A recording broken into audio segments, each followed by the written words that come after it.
Mr. Newsom. You, sir, are a perfect example of why we have in this state a felony murder rule.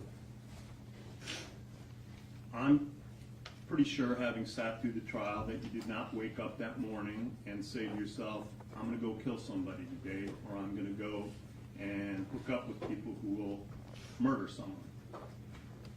But you did go for an armed robbery.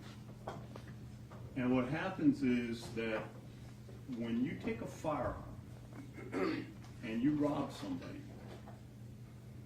you're telling the world, I'm going to take something that doesn't belong to me by force. And I've got deadly force. And I'm willing to use that deadly force and able to achieve my goals. And even if your intent at that moment was only to rob and not to kill, who can say that the death of the victim is not a predictable and foreseeable outcome of arming yourself and confronting the person? That's why we have the felony murder rule. You are a textbook case.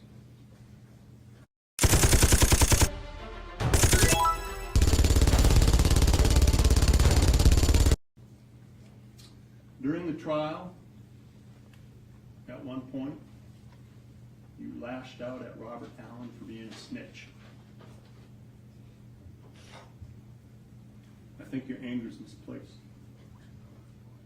If you have any anger about what's happening here today and what will happen to you for the rest of your life, beyond the anger that you should have with yourself, perhaps your anger should be directed behind you, at your co-defendants, the ones who selected the target in this case, and the one who turned a robbery into a murder. They're the ones that you can thank for your predicament beyond your own actions. Trayvon Newsom, a jury of your peers having found you guilty of the crime of murder in the first degree with a firearm and robbery with a deadly weapon, a firearm. This court now sentences you on count 1 to life in Florida State Prison with a 10-year minimum mandatory and credit for 1,704 days already served. On count 2, I will sentence you to life in Florida State Prison with a 10-year minimum mandatory and credit for 1,704 days already served. The two sentences will run concurrent with each other. There are standard court costs of prosecution, which can be reduced to a civil lien. You have 30 days to appeal.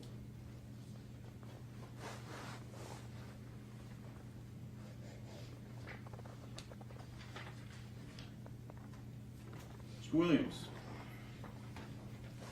you are the perfect example of why we have a law of principles in this state. When you engage in criminal acts with others, you bear the responsibility for your collective actions. It was you who picked the target in this case. You went inside Riva Motorsports to confirm the identification and what was there, and then you went back out and sat in the vehicle. Now, while you may not have left the vehicle and you may not have brandished a firearm or fired the fatal shots, you are as guilty as they are, because you are an essential part of that crime. Without your actions, it would not have happened. Additionally, I don't look at the way someone behaves in court. Courts, for sentencing purposes, courts are stressful things. People react to stuff differently. But there are things that I can look at. And I can tell you this court is shocked by your behavior after the murder. A person who had any measure of human decency or remorse for killing someone would not likely be seen dancing around and filming themselves with the stolen money. How proud you were of yourself. You should understand that while you were dancing on that bed, throwing down those bills, You weren't throwing money down on the floor. You should think of that as you tossing down the days, weeks, and months of your life, just like that. Like so many pieces of paper. And the very next day, when you went to spend that blood money on sneakers and jerseys, you revealed to the court the value you placed on the human life that was taken. Just a pair of sneakers to you.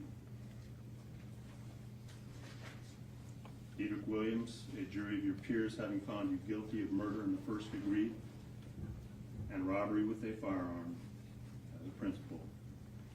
As to count one, this court will find you guilty, adjudicate you to be guilty, sentence you to life in Florida State Prison with credit for 1,752 days already served. Count two, I sentence you to life in Florida State Prison with credit for 1,752 days already served. Two counts will run concurrent with each other. There are standard court costs of prosecution. I will reduce those to civil lien. Both you and Mr. Newsom should understand that life sentences are necessarily life without possibility of parole because we do not have parole in Florida.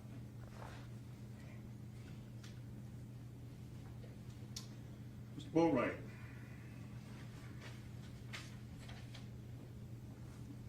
You turned a robbery into a murder. And on that day, when you stood there and fired that weapon, you didn't just end one life. You effectively ended 5 lives, including your own. Like I just said, you need to understand that when we say life in Florida State Prison, that means life. It is necessarily without parole. Florida abolished parole. You know, as the song says, you can check out anytime you like, but you can never leave. You will spend the rest of your life in prison. From here, you will go and be placed in a cell that has a stainless steel slab that's attached to the wall. That's your bed. And next to it is a stainless steel sink and a stainless steel toilet. That's the furniture that you have in that cell. You'll spend every hour and every day and every week and every year of your life in that cell. And one day, they'll come and open up that cell in the morning and you'll have passed on. And only on that day will you have served your sentence. A jury of your peers having found you guilty of murder in the first degree with a firearm and having discharged that firearm and having that firearm discharge result in the death of Chasse Onfroy, this court will sentence you to life in Florida State Prison with credit for 1,732 days already served. As to count two, for the robbery with a firearm, which was discharged and causing death, this court will sentence you to life in Florida State Prison, credit for 1,732 days already served. Both counts carry with them a 25-year minimum mandatory. Count two will run consecutive and not concurrent with count one, and both counts will run consecutive